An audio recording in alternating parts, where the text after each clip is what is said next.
Hi, Dr. Alex here, and welcome to a part 2 to the previous video, Doctor Who, how they could have made the Doctor female without pissing off most of the audience, if they had an ounce of intelligence.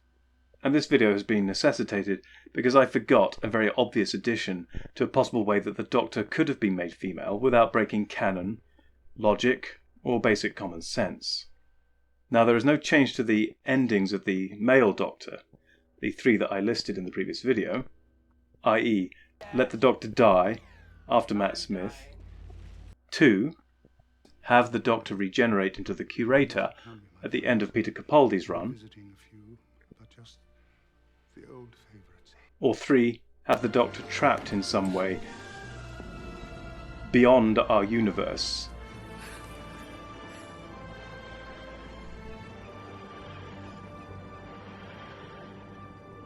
Such that it was necessary for another female Doctor to take over the role. So I have not added to these in any way. What I do have is one further candidate for the person to take over from the male Doctor, other than the previously mentioned the Doctor's daughter, Romana, and Riversong. The one I forgot was rather obvious, and I'm now ashamed to have to admit to my massive error in forgetting about her.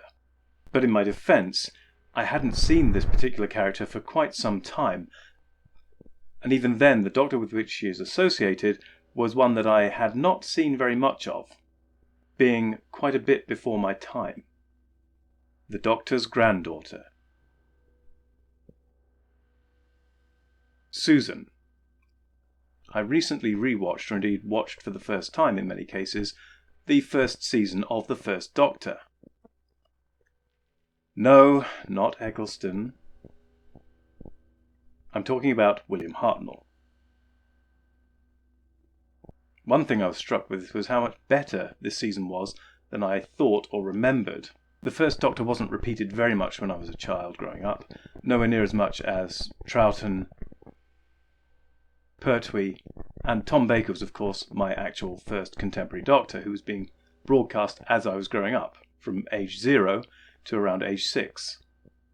So as I say, the First Doctor barely registered on my consciousness, and what I saw of the creaky old black and white Doctor didn't really capture my young heart with a sense of fellow feeling or adventure. He just seemed a little bit too old, cold, distant and crusty to grab my imagination in the way that even Patrick Troughton as Doctor Number 2 or John Pertwee as Doctor Number 3 managed to do, even though I was fully on board and indoctrinated by the 4th Doctor, Tom Baker. Still, having rewatched the first season and a bit now, I've been forced to reassess my initial impression of the First Doctor, a Doctor I always had respect for. He was obviously an intelligent, powerful character in that sense, even if he was cold, distant and somewhat unfriendly, and a character, of course, which I've used in my own stories, both for Big Finish and beyond, where I've used him as an ideal foil to later incarnations. However, now I've watched properly Season 1 and a bit further, I have a new appreciation, even liking, for the First Doctor, with all his flaws and strange mannerisms. Of course, he wouldn't be the Doctor if he didn't have flaws and strange mannerisms, something which some writers seem to have forgotten recently. Anyway, back to Susan, the other ideal candidate I forgot for the female Doctor.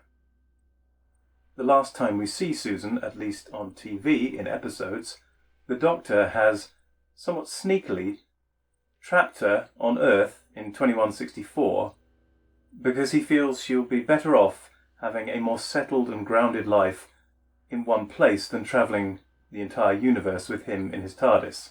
Grandfather! Listen, Susan, please. I've double-locked the doors. You can't get in. Now move back, child, where I can see you.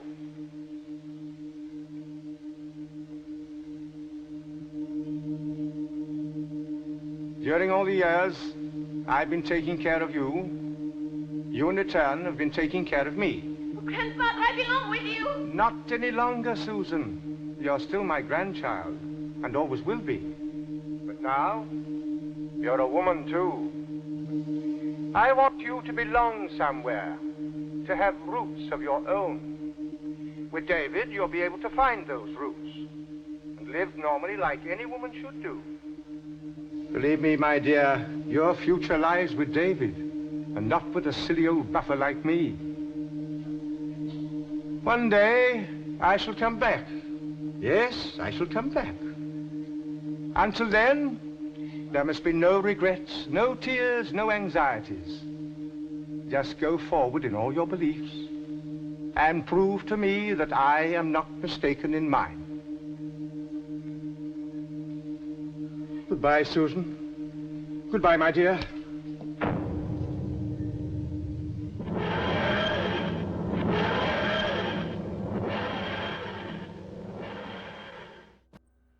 Again, I realise he's not her parent, but grandparent, but this is still essentially the parental figure in her life, and we have to dock some parenting marks from him here. I think abandoning his at most 16-year-old granddaughter to be looked after by her probably first ever crush, Stabby McStabbykins, the farmer's son, might not be the most sensible course of action for any parent or grandparent to take with anyone they have to look after and take care of. But there we have it. As far as we know, we have a Time Lord now on Earth in 2164 with potentially all of her regeneration still in place. There's nothing to suggest that Susan's gone through any regeneration up to this point. Now, it is possible that some people might say she's not a Time Lord / Gallifreyan at all. I don't know why, or if there is some extended universe reason to think this, but as stated in the last video, I'm only taking what's in on-screen Doctor Who in TV episodes as being canon. This is because the general public, the majority of the audience, will only have encountered Doctor Who through the television show, not through any extended universe, books, audio adventures, YouTube cartoons, anything other than TV episodes. So that's all the canon I'm concerned with. Similarly, if Susan's died in some extended universe accident or horror, again, I'm ignoring that because as far as the audience is concerned, and by that I mean the general audience, she is still alive, and the last thing we saw of her was her trotting off, well, not exactly trotting, sort of slinking dejectedly off into the sunset on Earth in 2164. While on the subject of what is known or not known about the Doctor and Susan in Season 1 of Doctor Who, much has been made by some about how much of the Doctor Who lore was not yet established in Season 1 under the First Doctor, under the William Hartnell Doctor, or indeed by the end of his run, under the entire First Doctor run. But I think some Whovians doth protest too much. Well, I made up the name TARDIS from the initials, time and relative dimension in space. I thought you'd both understand when you saw the different dimensions inside from those outside. The children of my civilization would be insulted. Your civilization? Yes, my civilization. I tolerate this century, but I don't enjoy it. Have you ever thought what it's like to be wanderers in the fourth dimension? Have you? To be exiles? Susan and I are cut off from our own planet, without friends or protection. But one day, we shall get back. Yes, one day. One day. It's true, every word of it's true. But you are one of us. You look like us, you sound like us. I was born in another time, another world. Your grandfather and I don't come from Earth. Oh, it's ages since we've seen our planet. It's quite like Earth. But at night the sky is a burnt orange, and the leaves on the trees are bright silver. My mind tells me that you wish to see your home again. And yet there is a part of you which calls for adventure, a wanderlust. It is established in episode 1 of season 1 that the Doctor and Susan are not from Earth. Even if their home is not yet named at any point, there is nothing inconsistent with Gallifrey. Indeed, Susan's description of their home planet in episode 7 of season 1 It's quite like Earth. But at night the sky is a burnt orange, emphasises its unearthly nature. In short, there is no reason to suppose she is not Gallifreyan or a Time Lord, at least in upbringing, and while she was dumped on Earth by the First Doctor, in the previously mentioned most cold-hearted and dispassionate, if not careless, way, there is no reason to suppose she remained trapped there. There is also no reason to suppose she remained in that incarnation, regeneration, although I'm not saying it is impossible to cast the 80-year-old Carol Ann Ford in the role of Susan again. Unlike modern-era showrunners, who seem to, by and large, have an unhealthy fetish for putting ever younger and younger flesh into the role of the Doctor, with one notable exception where they cast the awesome Peter Capaldi, and then, towards the end of his run, completely squandered him as an actor. I do not share this particular fetish of theirs for ever younger flesh in the role. As such, I have no objection in principle to Carol Ann Ford being recast as Susan to play the Doctor, even at the age of 80. However, she herself may wish to have a nice retirement and have a little bit of a rest. Who knows? If Carol Ann Ford couldn't play Susan for the Doctor role, or didn't want to, it's perfectly feasible to cast any sort of look-alike actress to play the same regeneration as Carol Ann Ford's first regeneration as seen in Season 1 of the First Doctor. Or, indeed, any good actress could be cast in the role of Susan as any subsequent regeneration of Susan.